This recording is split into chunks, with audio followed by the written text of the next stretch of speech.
All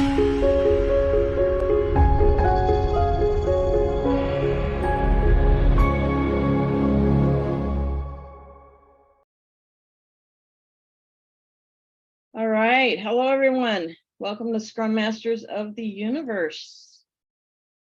It's good to see some familiar faces, some new faces. It's awesome. We have a big crowd today. So what's our mission? Really, it's just getting outside of get out of our silos, right?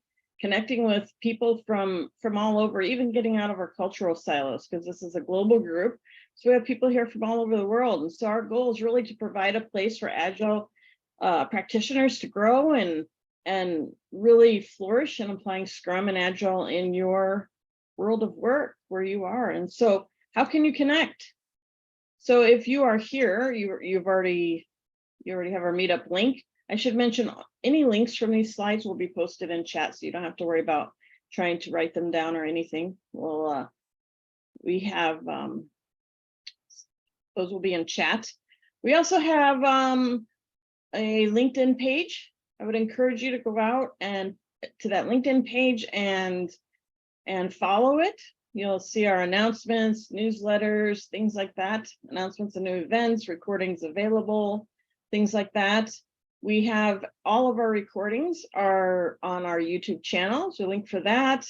We have a Discord server, which is a bit like Slack for those of you who haven't heard of Discord. So we've got that's where the real community happens. You bring your real world problems, you can get advice from other practitioners, or you can just talk all things Agile, Scrum, or there's even a place to talk about anything you want, pets, whatever you want. And then we have a small presence on Twitter. I'm not real great at keeping up on Twitter, but every so often I'll post something, or is it Twitter, or is it called X now? I'm not sure. I'm a little confused on that. I think they are confused as well. So I don't know if it's X or Twitter. We'll see. Might need a new graphic there to represent it, I guess. Leadership team. These people are amazing, and without them, we could not do what we do here at Scrum Masters of the Universe. So I'm Jamie Kriegel. We have Mark Metz. We have Mary Nagami. Jeff Colvin. He's here today. If you want to wave, Jeff. He's helping us out as tech host today. We have Donna Reynolds. We have Anuradha, she's also here as a tech host. If you want to wave to everyone. If you have any trouble, get a hold of Jeff or Anu in the chat. We have Marco Burville, and then our newest leadership team member is Ramya Shastri, and she's really going to be working to create sort of a Asian division of Scrum Masters of the Universe and organizing events that are in a friendly time zone for our Asian group. So welcome to Ramya to our leadership team. And I think we'll have, you'll be seeing a few more people for that leadership team for that effort. Upcoming events, we have so many of them. I'm not gonna go through them all, but I will show you a few. We have coming up soon, we have Lavanish. If you haven't seen Lavanish speak, he's amazing. So he's going to talk about the art of done. We also have Trisha Broderick coming up here toward the end of the month. Stories that sabotage leaders. And then we have an introduction to Jira Advanced Roadmap for those of you who are, should I say, have to use Jira. We'll leave it at that.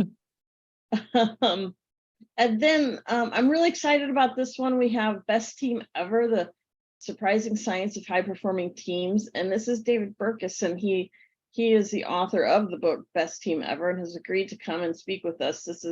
He is, in my book, the authority on teams. He's done so much work with teaming and teams and what makes a good team and how to have a good team. So anyway, just go and check out our link. There should be a link in chat. We're scheduled out through November, so there is no shortage of events. I think about almost weekly. Let's see what's next, if I can get my PowerPoint to switch. There we go. And our sponsors. Shout out to our sponsors. Again, without this group, just like our leadership team, we couldn't do it. We do all of these things we do it's not free, and we have some awesome sponsors that help us out and also give back to Scrum Masters of the Universe as a community. So we have scrum.org, we have Rebel Scrum with Mary Eckball, we have OptiLearn and Ryan Brook, he's here today. So we have OptiLearn training you can trust. So we're doing some scrum.org training. We'll have that on a slide later. We have Agile Alliance, we have 3D Change, we have Agile Mastery Institute, and that's with Jeff Watts, and we have Flowsphere Academy, Scrum Mastered with Daria, Visage with Frankie. So we'll give you more information on our sponsors here. You should see some links in chat on our sponsors, when we just heartfelt thank you to all of our sponsors. And that being said, we have our newest sponsor here, who is Angela Agresto from Angela Agresto Coaching and Training. And really the vision that they have is to make a difference in the world by helping clients identify and embrace their true potential. So they aim to lead with authenticity, empower future leaders, create lasting cultural shifts to help us all navigate the path of personal, professional, and organizational transformation. So what do? They offer various coaching, mentoring, and training solutions that help individuals and teams understand themselves and others better and improve communication, collaboration, and performance. So Angela wants you to know how honored she is to be a SMO2 sponsor, as she personally started her coaching and training career in the Agile space as a Scrum Master, and will always be a Scrum Master at heart. So if you're ever looking for Scrum Master coaching or mentoring, feel free to reach out to Angela directly. And she also teaches a training from the back of the room course. And I actually just recently finished that course with her. Amazing. It was so, I learned so much about facilitation and teaching and training. So things I can use with my Scrum team, things I can use as a trainer. And so as a token of her appreciation to her fellow Scrum Masters and Agilists, she's going to extend you a gift of $100 off any of her coaching, mentoring, or her TBR, training from the back of the room classes. So there should be some links in chat there. Use the code SMO2 100 off, or you can email her directly. Like I said, I can't say enough good things about her training from the back of the room course. It was excellent, excellent, excellent. All right, and then we have, I'm going to skip that slide for now. Sorry about that. We're trying to save some time here, but here's some exclusive deals from our sponsors. So OptiLearn here, Ryan, thank you. So he's offering 15% off using code SMO215, and you can see the variety of courses they offer at OptiLearn.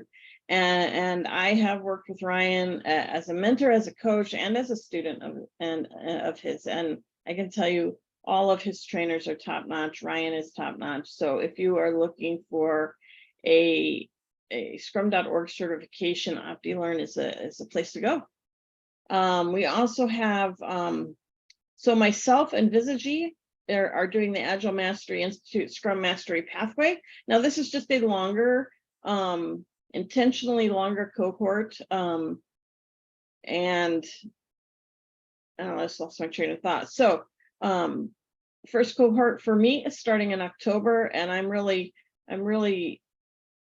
trying to reach out more toward the American market, and Frankie with Visage is the European market. We have different target audiences. So, but I'm offering you SMO2 300, which gets you $300 off as an exclusive offering for taking the Scrum Master Pathway. I actually have a Labor Day sale going on right now. So if you use SMO2 500, you get $500 off. And that's valid through Monday evening. So here in the US, we have Labor Day is a bank holiday coming up on Monday. So a little Labor Day sale. So reach out to me if you want to know more about that. Frankie's offering 20% off using the code SMO2. And then we have Daria with Scrum Mastered for her store offering 15% discount. So check those out. The links will be in chat. I'll send out an email about many of those. Scrum Day is coming up. really soon. It's September 14th. And I have a code for you for Scrum Day. It's SMO220 will get you 20% off if you are interested in Scrum Day. They have some really great people. Actually, I just found out that Gunther has had to cancel due to personal reasons, but we still have, these are just a few of the speakers, right? We've got Chad Beyer, we've got Todd Miller, Ryan Ripley's going to be there. Dave West from Scrum.org, CEO of Scrum.org will be there, plus many, many others. So check out scrumday.org. We'll be there. Scrum Masters of the Universe has an exhibition booth. We're also a platinum sponsor. So come and find us. I think we have 4 or 5 of our leadership team will be there, and we'll have our booth. And we have lots of goodies. We've got sponsors that we're going to represent at our booth as well. So Ryan, for example, has sent me some great swag to give away. So lots of great stuff. So we'd love to meet you in person. So if you're going to be at Scrum Day, come and find us. All right. Finally, last but not least, let's talk about today. We're welcoming professional Scrum trainers Sander and Ryan Brook. Sander's an avid writer for Serious Scrum and is host to the popular podcast Mastering Agility, who also happens to have a Discord server as well, Mastering Agility. I invite you to check them out. And we have Ryan Brook here, as long as his children stay asleep. They've already given up, Jamie. Ryan and I have known each other for quite a few years here, and I've worked together, and I'm so glad you're here, Ryan. And his organization is called OptiLearn, and we talked about that earlier. So if you're looking for training, this is who we prefer. Scrum Masters of the Universe preferred training partner is OptiLearn. So highly recommend, check them out. All right, we're going to turn this over to Ryan and Sander. We'll let you take it away. Awesome. Well, good evening, everybody. It's nice to be here. Thank you for the wonderful introduction, Jamie. Sander, what do you think? We're going to have some fun tonight? That's what I'm planning to. To be honest, to us, it's always a surprise as well, like what's going to come out of our mouth. We'll see what's going to happen. We always seem very prepared. We are never. So it's just as big as a surprise to you guys as to us as how this night is going to progress, or at least my night. Yeah, that's it. If it feels like it's unprepared, trust us, we have actually talked about what we want to talk about tonight, but we'll see, right? Sander's a bit of a loose cannon, so you never know what he's going to say. So should we kick it off, Sander? Yes, no, go ahead. You're not going to cry. So what we're going to do, guys, we're going to start off this. We've got about 45 minutes to talk to you. The first 20 minutes, we know that Sander is a podcast king. We're going to do a bit of a kind of dynamic interview of each other. So we want to talk about how Scrum Masters and product owners work together. I'm going to be taking it from the Scrum Master angle. Sander's going to take it from the product owner angle. And we're kind of just going to interview each other for 20 minutes. Then we're going to do a short activity on Mural for those people who know how to use it and want to interact. And we're also going to try and create some time at the end for Q&A. So if you do have any questions, we will be here to answer them. Or definitely Sander will, like Jamie said, if my children decide to remain asleep. So Sander, first question. Yes. Why do you think it's important that Scrum Masters and product owners can and do work together?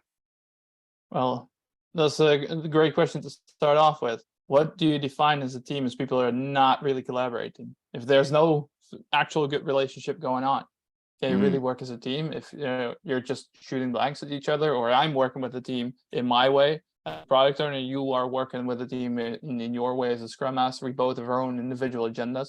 So what's going to happen? Well, that's a really good question. Is it what's going to happen? The team are going to try and, well, often they'll usually favor one or the other. That certainly sometimes happens with my team, right? If the product owner is doing a great job, everyone listens to the product owner. If the Scrum Master is doing a great job, then the Scrum Master almost becomes like a product owner. It's a really weird dynamic. But what you almost want is, it's like, I know I always use parenting analogies, but for me, product owner or Scrum Master, like mum and dad. Yeah, you can't split them. They have the same opinion. They're on the same page. Not that they're in charge of the developers, but actually they just want to present that united front. So how do you tend to collaborate with your Scrum Master, Sander? I definitely want to start off with a healthy relationship, in the sense that I want to know what kind of person I am talking to. Is it the same type of person as I am? What kind of communication does he or she prefer? What's her reason or his reason to be here? What are you trying to achieve? How do you prefer to talk to me? Like, how much do we need to align? I've had teams in the past where the product owner was continuously physically there with the team, and even though he didn't really ask questions, or he didn't really was micromanaging whatsoever, still the developers felt the constant presence, and that was not really comfortable. So seeing what's going on, or what he or she is trying to gain from being a product owner and a specific product, that's where I start off with. What about you? What do you want to know from your product owner itself? It's interesting that you said that you want to get on with them. I find that the biggest reason that we will succeed or fail if I actually like them, and if they like me, because I think there is an element of needing to be able to call each other out. So one of the first things I look to do when I work with a product owner is we kind of set our boundaries. I often find the accountabilities between Scrum Masters and product owners, because you're in and out, the realities, sometimes you're working with multiple teams. You kind of want to say, look, when there's a problem, this is where I live and this is where you live, but let's talk about it. Let's share our accountabilities. And that's something that I always try and establish really early on. It can be a little bit dangerous though, can't it? Yeah, but how do you give feedback? For instance, if you do not get along, or you notice something like, this is not something I really appreciate, how do you give feedback? Because if I don't like them, or if I do, yeah, a little bit of both. I mean, Well, if you're more in it like on a friendship kind of basis, it's a different way of communication than when it's more of a formal kind of thing. And I just tolerate you because we happen to be in the same team, but we got to provide some feedback, whether that's very direct, blunt Dutch style earlier feedback, today, literally this morning in a daily scrum, my product owner said, oh, don't worry, and allocated a piece of work out to one of the developers. So I literally texted him immediately and said, stop being a dick, right? Straight away, called him out. And that's what I did for someone as a friend. However, if it was someone I didn't get on with particularly, I think you take it back to that first level of almost doing a coaching conversation with them. It's easier as a Scrum Master. What are the impacts of you doing that and trying to get them to realize it? I often find if you know someone well, you can kind of skip the coaching sometimes and just give them, this is the answer. Yeah, the product owners that you've worked with, is it your experience that they're still in it with a more project manager kind of mindset compared to Scrum Masters, for instance? I've done with both. I've done work with both. So when it's project managers, it's very much output focused. So when it's less about the sprint goal, it's more about that. When's the customer going to get this? When can I commit to them? Whereas actually, when you work with a true product owner, someone who really asks the question, not when will it be done, but why do we actually need to do this? That's why you need that good collaboration, because you start filling in the questions that each other knows to ask. But sometimes you forget because you're so deep into working with a team. You have very different focus points, I think. Yeah, and I can imagine that a product owner, from my perspective, would get dragged into different areas as well. If I continuously have to deal with these stakeholders and they're asking me stuff, or sometimes they're almost forcing me to do stuff. I need this. This is the most important thing. Every single house I own is on fire and everything needs to be put out yesterday. So what's going to happen? Oh, I've had that conversation so many times, right? We need to do absolutely everything. Otherwise people are going to die. Yeah, that's not good. How often did actually anyone die? Not very frequently. So it did happen. Now we're going into the right direction. Tell me more. Oh no, some of the products we work on are fairly mission critical. So if we have a category, a threat to life category. If someone's going to die, then Scrum goes out the window, which is fun, and it's a challenge at the same time. How do you deal with that sense in with a sprint goal, for instance? Because you as a Scrum Master are there to uphold Scrum. And let's imagine we're working on a pacemaker. My dad has a pacemaker. He has that one for maybe 15 years or something like that. And you find out there's a bug. You have junior developers that are trying to wrap their heads around this whole Scrummy thing. And then they are being taught by their Scrum Master, you have to adhere to the sprint goal. Like the sprint goal is absolute, that's fixed. And here comes the product owner that says, no, shit, someone's going to die if we don't do this. We got to drop the sprint goal. And I can imagine the total and utter confusion on these developers' faces. I think every single person on the call knows what would happen in real life. You'd throw Scrum out the window and you'd fix it. You'd forget sprint goals, you'd forget product goals. If someone's life's on the line, that is one hell of a metric to get wrong, right? So when it comes to sprint reviews and sprint retrospectives, you say, look, we did what we needed to, but also the ability to get back to the status quo is, I think, one of the things I expect from a product owner. They know when things are on the line and when things can be parked, but also when quickly they can just when they can get a team back to saying, guys, look, we've dealt with that now. This is what our product goal was. This is why we're focusing on it. So they come back really strong, really fast, and they really support the team to get back into that motion. That's what I expect from a good product owner. What do you expect from a Scrum Master? Yeah, pretty much the same thing. There's something where my mind drifted to. Now imagine that your product is not a pacemaker or anything life critical. Apparently, for Scrum teams, or for people in general, not specifically for Scrum teams, it makes it a whole lot easier to just treat it as la-di-da. No one's going to die, so why should we care about the value right now? What would you expect from a product owner in that sense? In what sense? Like, how would you want a product owner to enforce is maybe not the right word, but to instill that sense of why this is important? How would you expect me in the context of upholding Scrum, for instance, or pointing north? How would you expect me as a product owner to make sure that people are involved and understand why we should do the most valuable thing right now? Be that saving someone's life or just not spending or wasting the stakeholders' money. Sure. There's a few things I would absolutely expect you to do. The first of which is own your product backlog. That is your baby. It is the first thing you see in the morning, and it is the last thing you see at night. Developers can put things in it. Stakeholders can put it in it. I don't care who you let have access to it, but I am going to hold you accountable for that thing looking good. That's the first thing I would expect you to do. And also, right, like Jamie did at the start of this call, right? And I've been on a few Smotu calls, right? There is a consistency with how things start, right? Jamie talks about sponsors and things like that. I would expect a product owner to start events, whether it's the sprint review, sprint planning, to say, this is why we're here. This is the problem we've solved for you. This is what we're aiming to achieve. And again, I would hold you accountable for really getting the developers in that mindset. Yeah. So those are two of the things I would expect. And the third one is also to call out stuff when people do things wrong.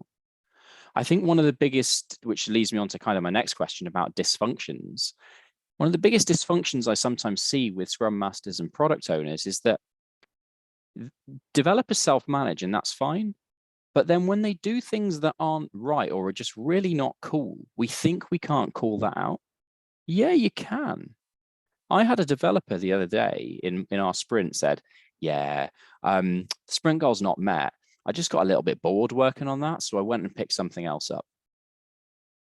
Call that out. How would you feel if someone said that, Sander, if you were the product owner of that sprint goal? A lot of different ways. So I would definitely feel disrespected. Like I'm here, I'm ordering this stuff in the product backlog based on whatever I think is most appropriate. And you're here just fiddling around, twisting your thumbs until something that you like comes along your path.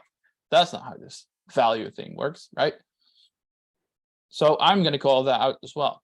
We as a Scrum team are accountable for keeping each other accountable on your behavior as well. So whether that's on feedback or something that just doesn't fit. I do appreciate the fact that giving feedback can be incredibly challenging, and it can be difficult, and it can be even scary. On the other hand, it's disrespectful as well if you have something on your mind, something's on your heart, and you're not sharing that. Because what happens way too often is you see this gossiping going on at the coffee machine. Like this developer, Ryan, such a dick. He just deleted all my entire code base because he didn't like what I was doing. What's going on? Yeah. But you're not sharing that. The same person is not sharing that with you. So that's equally disrespectful. I think you're right. But equally, I think there's another side to it. Why have you, or how have you not engaged that developer? Why do they care so little about the sprint goal that they're just going, yeah, whatever? And partly, I think that's my job too, isn't it? As a Scrum Master, my job is to help them see why engaging and focus and collaborating towards a sprint goal is really important. But your job is to just give them that little tickle. Yeah, absolutely. Yeah. What I try to do, at least if you look at the product management onion in the book, The Professional Product Owner by Ralph Jocham and Don McGreal, there's like you have the company vision. Usually you can find that on the corporate website. In the middle layer, you got the product vision, product goals, and somewhere down low, you got the sprint goals. And usually I see way too many product owners not talking about that connection and how that relates. So it becomes really hard to plan against something. Yeah. People don't understand. All right, out of all the possible things that our stakeholders want or desire or whatever we could do, why is this the most important thing to do right now? And why does the other thing not even belong here, for instance? I'm just saying something. Yeah. Hey, we've got a couple of questions in the chat, man. I think we're going to do the questions at the end, right? Should we do questions at the end? I'm fine either way. I don't mind. Let's do them at the end because then it's easier for us to time box what we've done. All right. So talking about your planning then, how did the organization impact Scrum Masters and product owners? Talk about product owners first. How the organization impacts product owners in what way? They could do that in many ways. They could. Let's talk about the negatives then. What can an organization do negatively to impact your ability to be a product owner? All right. So just for the audience sake, imagine this. Brian and I, we are writing a book together based on all the dysfunctions that we've ever come across. And we've got this CEO, John Jira for short. And he comes up to the product owner, Roy, and he just starts forcing stuff. This is the most important thing, else we're going to die, else the organization is going to go bankrupt. You have to do this right now, or else you're going to get fired, creating the whole realm of repercussions, right? So me as a product owner, if I would be Roy, I would be feeling endangered. I'm not sure of my job, and just to get out of the way, take the path of least resistance, I'm going to go for whatever someone else says, whether that's out of fear of repercussions or perceived status or whatsoever. But here's the thing. We've chosen as an organization to go for the Scrum framework.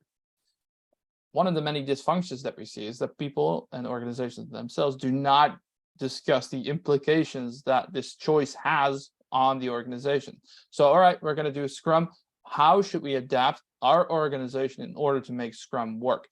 Too often, it's the other way around. We have our existing organization, bam, here you go, Scrum, nothing changes, no behavior changes, and we do not think about how our structure, for instance, should change, or the decision-making power whatsoever. And that's where my authority as a product owner already gets undermined and skewed. Well, you never have that authority to begin with. Yeah, you're just you're a pretty face on the front of a website of a product. Well, thank you. Yeah, he's in charge. Well, I can say that because we look similar. So if I'm saying you're pretty, of course I'm gorgeous too. We're aerodynamic. Yeah, that's what I'll call it. Now, from a Scrum Master's perspective, how can the organization screw me over? Well, for me, it's about culture as well, isn't it? I've had about 3 months ago, the organization came in and said, yeah, we don't like how that person is performing, so we're taking them off the team. Number one, they actually fired that person, right? We didn't have Jesus any. Christ. We didn't have any problem with that person. All right, we were arguably playing him a little bit out of position. We work on a software project, and he was a tester, but we'd put him onto doing some Amazon Web Service stuff. But he was fine. He was a nice guy, and yet the organization came in and literally took a puzzle piece out that we couldn't complete. So what they've immediately done as an organization is massively rocked our boat. And then my job is to try and calm the waters, which is incredibly hard. If you want to talk about people as resources, this is it. There's one thing I fundamentally hate is treat people as resources. Like my phone over here, that's a resource. Yeah, it's blurred now. This is a phone. That's a resource, something you can pick up and throw it wherever you want. People do not work like this. Have some respect for people. I agree. Which is also why I hate the term HR. Sorry, go on. Before I dive into this tangent. Let's wrap up our kind of podcasty section. Tell me a story of success that you've got where a Scrum Master and a product owner have worked together, and then I'll share one too. Awesome. So I worked at this, how do you call that? One of the world's leading sports apparel manufacturers. Let's stick to that. And there was a Scrum Master over there, a product owner, and were doing a tremendous job. Like the product owner was already in the organization for quite a bit.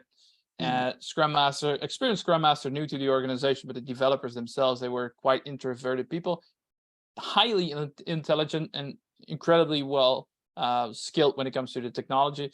They could do their job, but they weren't socially apt, if you will, and then not really able to defend themselves from stakeholders. And stakeholders continuously tried to derail all the events and meetings that they had by overpowering them, not communicating with the product owner. So they would just go directly to the developers and I need you to do this. And they're like, all right, okay, I'll do it. And the Scrum Master product owner, they noticed that and they started working together and started to work with the stakeholders as well. Scrum Master started to educate them. Like, this is the purpose of Scrum.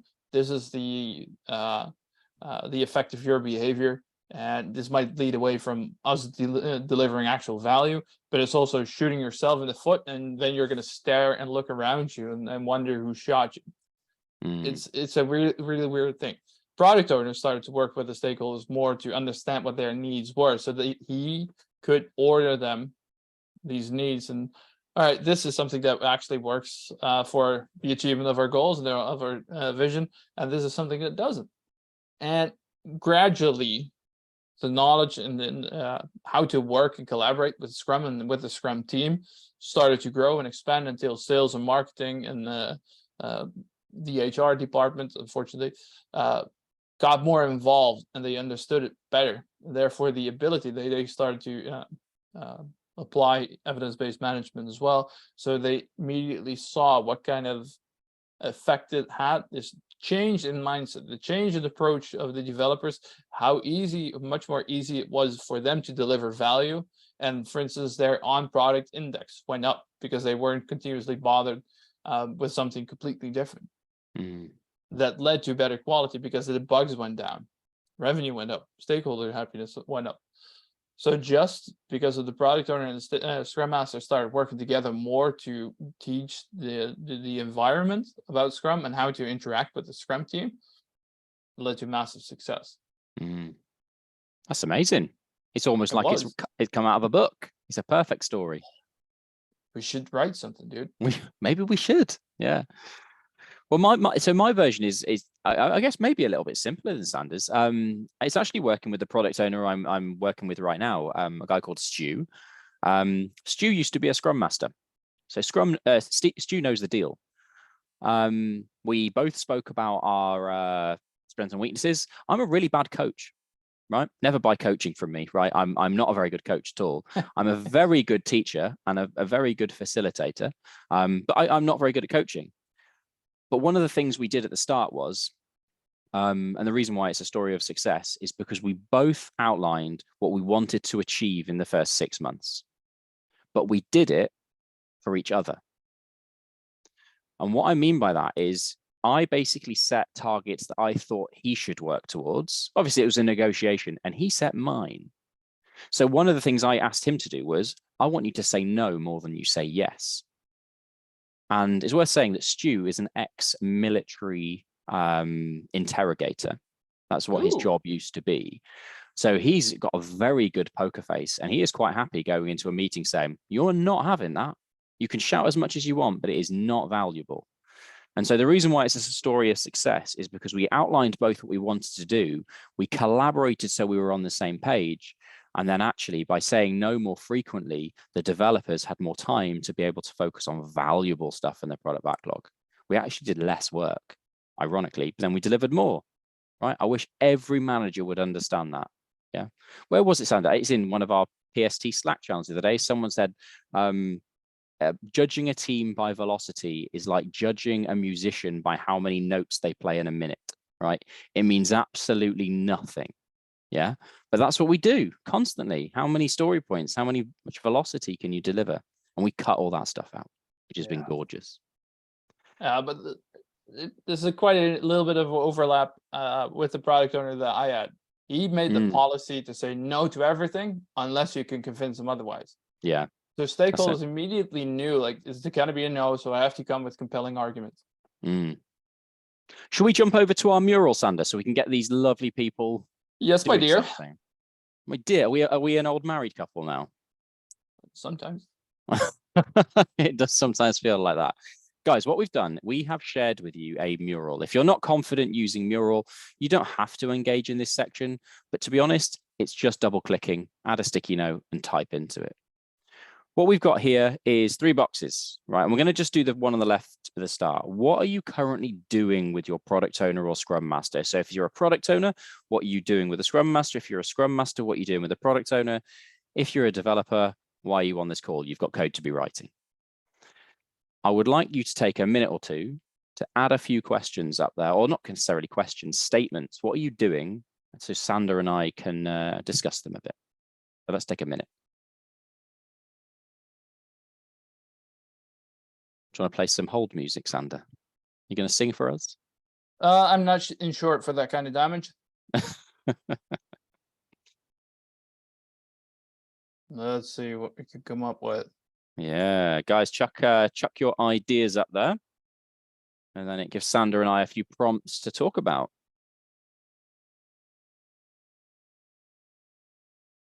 Working on backlogs, Sander. What do you do? How do you work on a backlog with a Scrum Master? What do you want them to do with you?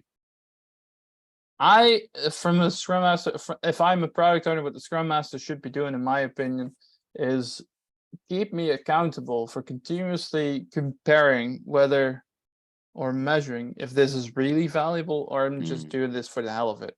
I'm keeping this in here because whatever reason. I should be able to explain as a product owner why this is valuable and how this contributes to the achievement of either our product vision or our product goals.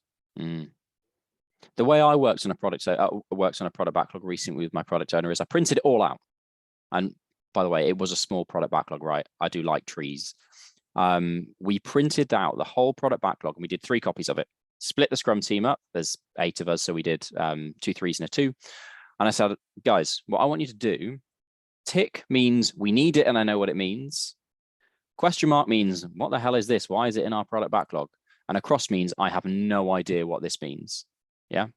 And we managed to kill off about 20% of our product backlog in 2 hours.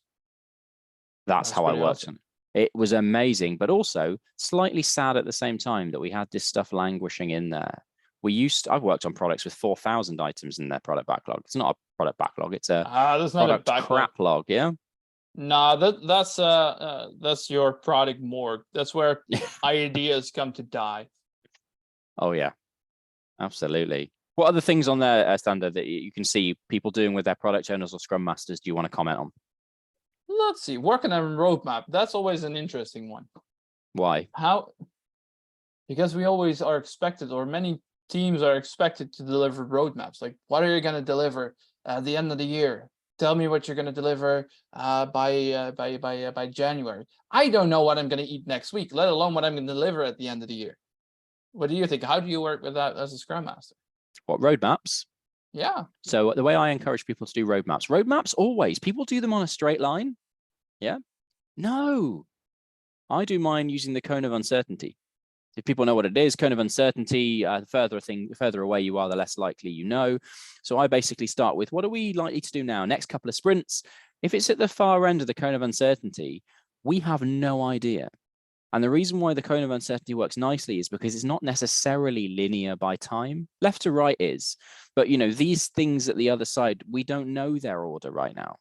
These people that go to it's usually a lake house with all the senior managers, and they come back with a roadmap until 2025, and they go, guys, this is what we're going to work on. You go, great, that's going to last 6 weeks until the next big thing happens. Oh, you're optimistic. Well, all the PI planning events I attended, they went out of the window after a week. Well, there we go.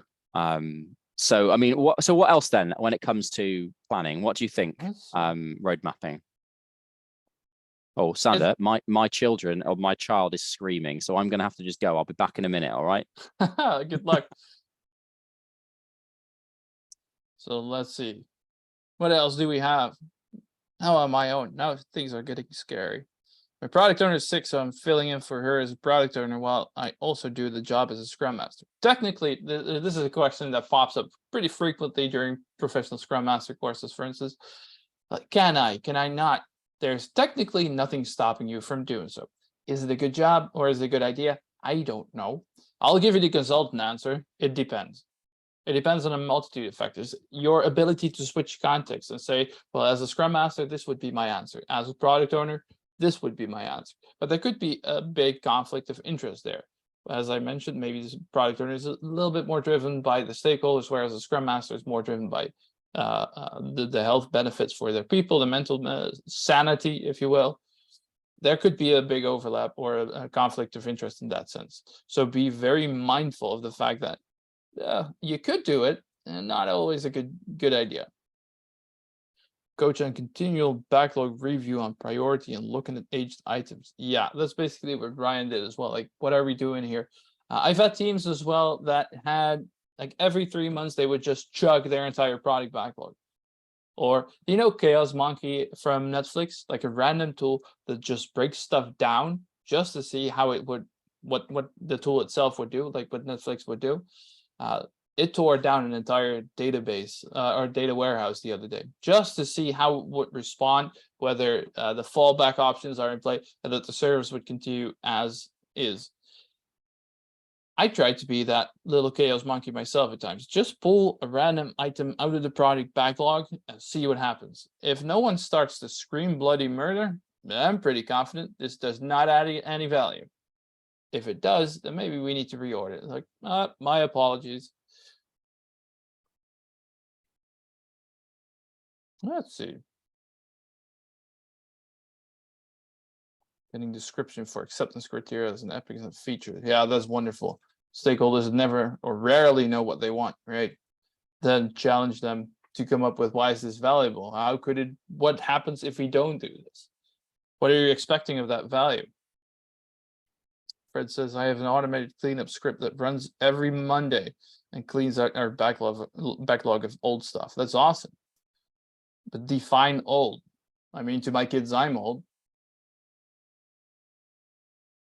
Let me zoom in. Let's see what else we've got here.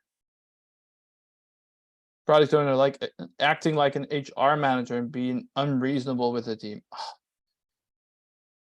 I've seen this, and sometimes this feels close to bullying. Unfortunately, it's a horrible situation. Product owners tend to, or in that case, tend to boss people around. Speaking of bossing people around, how's your kid, Ryan? My kid's fine. It's funny you said product owners bossing people around. I call my wife the product owner. I'm the Scrum Master. I get to keep everyone nice and calm, but my wife is the one that tells us what to do. Listen, every guy that says he's the boss in the house, he lies. Maybe. maybe. What are we talking about? What's our topic? Product owners and Scrum Masters. Do we need to go back to the beginning of the doc? Oh no, we'll be fine. All right, cool. So product owners and Scrum Masters. Dangerous, isn't it? It is. We are. I like this one. Focusing on why, what, how of multiple teams and multiple products. Utter chaos. Yep. But very real. Yeah. A Scrum team that just works on one product is not very effective, right? Why are we paying them $80,000 a year, they can work on 2 products with all that money. Ryan, you're the Scrum Master. Why don't you have 6 teams? Why don't you work with 6 teams at once? Because I am ineffective. Yes. I am not good at my job. With maybe I can handle 2 teams, maybe. But Yeah. what I would say to all those organizational leaders that are thinking people can handle 2, you can only handle 2 teams if one of those teams is like your 20-year-old kid who's ready to go off to university. They can cycle their bike on their own, they are comfortable, and they just need you because they just want to stand off the edges a little bit. You cannot do 2 teams who don't have a definition of done, who have a poor product backlog, who don't know how to do a sprint goal. You can't do that, because what you end up with is a Jira monkey. Yeah, someone who will help to update the product backlog. It's not good.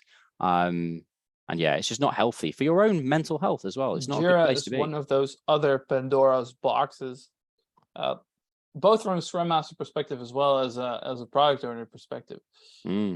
Too often do I see Jira being treated like a diary, like every single possible detail is getting crammed into Jira. Your teams are spending way more time into adding details into Jira than having proper conversation.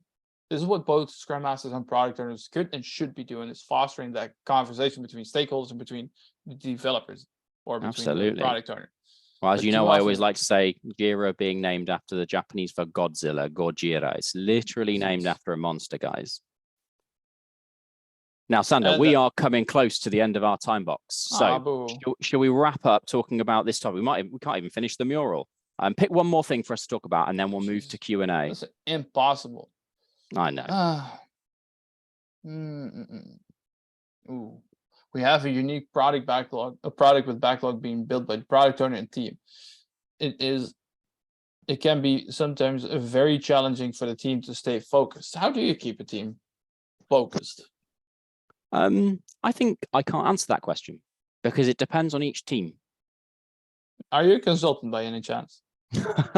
Yes, I am. No, and the reason I say that, so I've worked with so many teams. There are some teams I've worked on who are, and I say this is, for people on the call, I used to be a teacher, right? I was a teacher for 5 years teaching chemistry. How I would motivate a group of mixed boys and girls is very different than how I would, let's say teach old white dudes. Yeah, they are not going to be motivated in the same way. And so I need to find out what makes that team tick. Is it sarcastic dad jokes at the start of a daily scrum? Or is it holding them to account? Is it just letting them run away with it and then I call them up on it? I don't know. But in all cases, the way you motivate teams is by getting them to love the product and treat it like it's something they care about. If you can get that, the rest of it doesn't matter. And to the extent of that, it helps knowing what motivates them in general. Like, what's their intrinsic motivation? What makes them tick? What gets them out of bed? How often have you really thought throughout your life what makes you happy? How often have people asked you that question? Your boss or your parents? Once, and it was the same time my career manager said, "Ryan, my title is entirely fake. The only manager of your career is you. So what do you want?" Exactly. And that was it. But yeah, just the fact that the fact that it's only once is pretty sad in and by itself. Yeah. Right? We are so performance driven. I see that with my kids at school. I see that with organizations. I see that at university. Everything is always about, you got to get the best grades. You got to perform better. That guy got a BMW. Why didn't you get that? Blah, blah, blah. How about start figuring out what makes you happy? And then the results will come. Absolutely. That's all, Your Honor. Send him to the dock. Right. I think this is a good place to start doing some quick fire questions. So facilitators, are these yellow questions the ones that you've curated? Yep, those are coming from the chat. Fantastic. So Sander, we've got to imagine this is a peer review. You get 1 minute to answer this question and we'll alternate, okay? Your team has just been assigned a new product owner. What are the first steps you take to get to know each other? What are some of the questions you ask in that first one-to-one? Your timer starts now. I want to know why you are here. Like, again, what makes you tick? Why are you interested in this product as a product owner?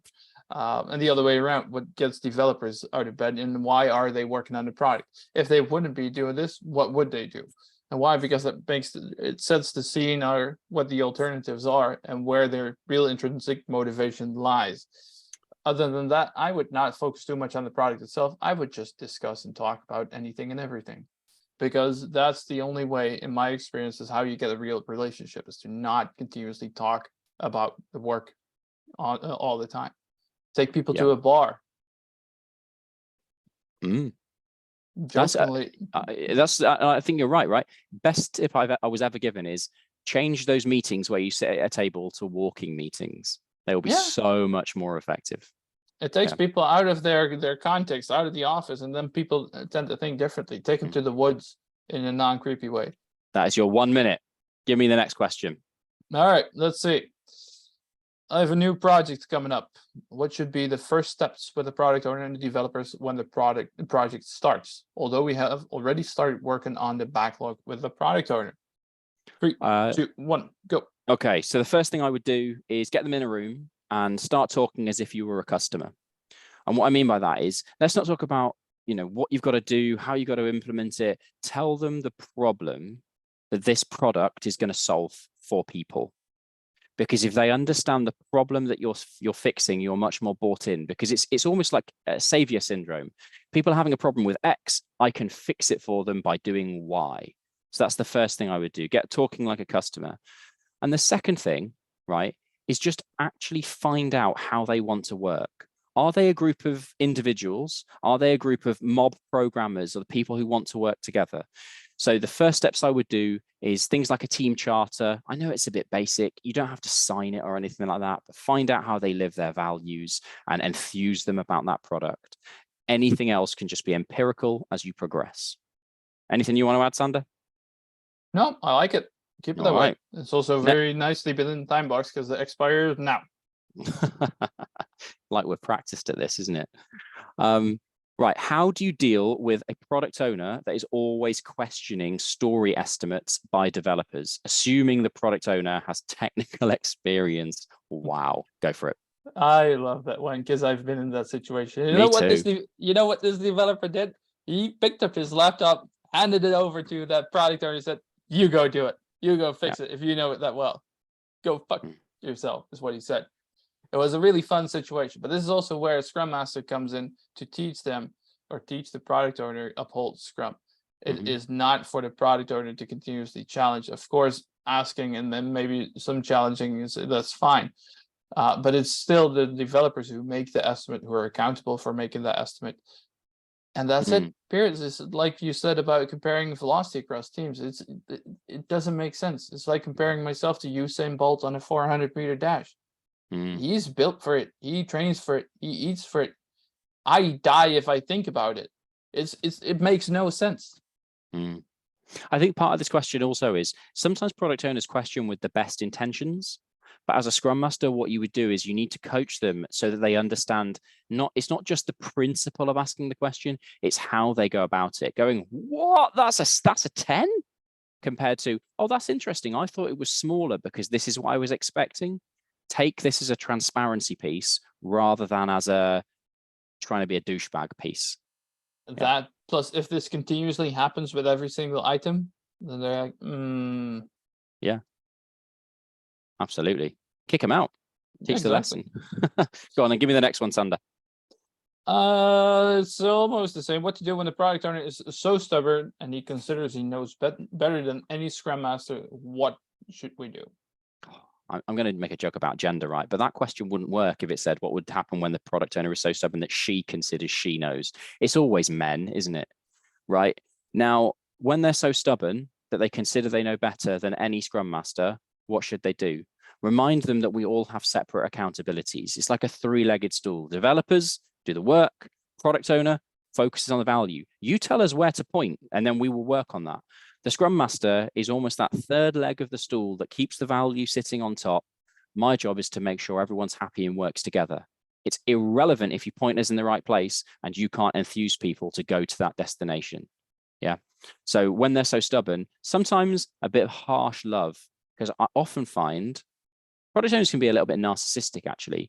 But what you need to do is teach them that the way in which they're approaching things can come across in a negative way. And often when you do that, they're often mortified of how it's coming across. So try and do a bit of a 5 whys with them and find out why they're being so stubborn. That's what I would advise. Yeah.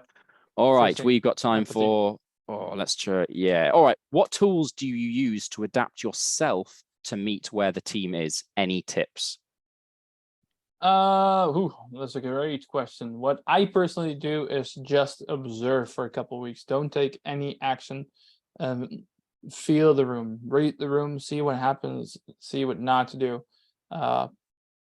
You have the 8 choices of a Scrum Master, right? And it's in the PSM material. I don't see it too much thought about beyond that. And the 8 choices are point north, uphold Scrum, teach, mentor, coach. Actively do nothing, my personal favorite, take action, and then the last one, facilitate. Depending on the situation, wherever they are, you can start defining your way, what kind of options that you have. My first go-to is always empathy. Try to reason with them, try to figure out where they are on a mental level as well. What are they dealing with? What are they hoping to get out of this? What could be their problems? What do they see? What do they hear? What are they expected to do? For me, it's active listening. I'm rubbish at it, but that's the first tool I use to meet them where they are. Noticed. All right, go on then, give me the next one. We'll try and do both. Go on, go quick. I'll try and answer this one super fast. What can you do to what Not that. can you Go on. motivate? Wait. Well, yeah, Shall we carry go? on. Yeah, can you motivate any team to care about any Yes. product? Or is the answer sometimes to change the team? Oh, Ooh. When you say change the team, that's a very tough question to ask a Scrum Master or product owner, because remember, it's not their accountability to change the team. Can you motivate any team to care about any product? There's a secondary question to that, in that at the end of the day, if you can't motivate them, it's still their job, right? But yes, I believe you can motivate people, because there are multiple facets that people can be motivated under, whether it's the product, whether it's the doing good quality work. That makes so many people happy that they've done a good job. Yeah. And also it might be the team side. So depending on what motivates the team, you either focus heavily on creating a fantastic culture, on the product being, the shining star, or having a really tight definition of done that means you can just push out really good quality stuff. So yes, I think you can motivate them, but not in the same way. if I can add, I would add or connect stakeholders a bit more to the developers as well, so they see the effect that their work has. Too often there's a disconnection and they don't feel the consequences, like even if it's the positive note to it.